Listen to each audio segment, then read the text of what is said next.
Микробиолошките анализи на водата во Гостивар се подобруваат, но забраната за пиење и понатаму продолжува. Големата количина на разреден хлор која била пронајдена изминатите денови во водоводот пополека се намалува, па надлежните очекуваат питка вода во најбрзо време. Координаторот на кризниот штаб во Гостивар, Зуди Джелили, за телевизија 24, објасни дека 4 населени места кои останали без техничка вода редовно се снабдуваат преку цистерни. Освен техничката вода во Гостивар, продолжува да се дели и флаширана вода на пунктовите низ целиот град. Микробиолошки последните денови водата е добра.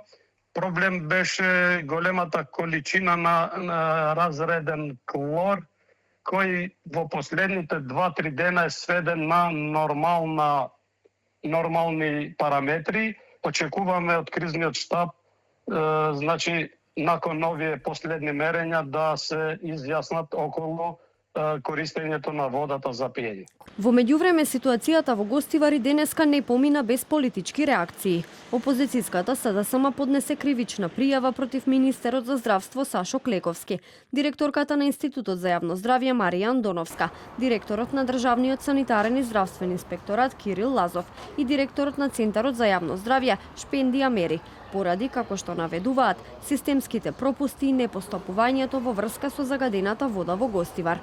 Не се придржиле кон прописите за заштита на луѓето и животната средина.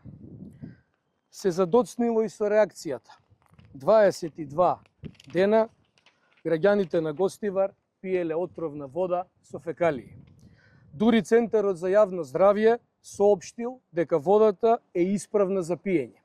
Од ВМРО ДПМН пак го повика обвинителството да истражи зошто, како што тврдат, во времето на СДСМ се молчело за неисправноста на водата. Владата, предводена од ВМРО ДПМН, во рекорден рок обезбеди техничка вода за користење, а секојдневно граѓаните на Гостивар добиваат флаширана вода за пиење.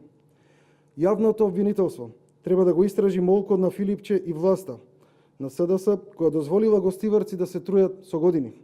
Според информациите на телевизија 24, и денеска екипи од Институтот за јавно здравје се на терен и прават испитувања за квалитетот на водата. Испитувањата паралелно се вршат во 3 лаборатории, а мостри се земаат од 7 локации во водоводната мрежа. Гостиварци ќе може да ја користат водата за пиење и подготвување храна само кога ќе се добијат 3 последователни добри резултати од анализите што секојдневно се прават.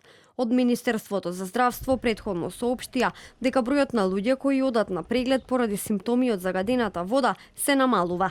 Водата во Гостивар е забранета за пиење од 17 јули, откако надлежните утврдија дека пумпи 22 дена внесувале вода со фекалии во градскиот водовод. Од 19 јули е прогласена епидемија, а на 21 јули владата прогласи 30-дневна кризна состојба во градот.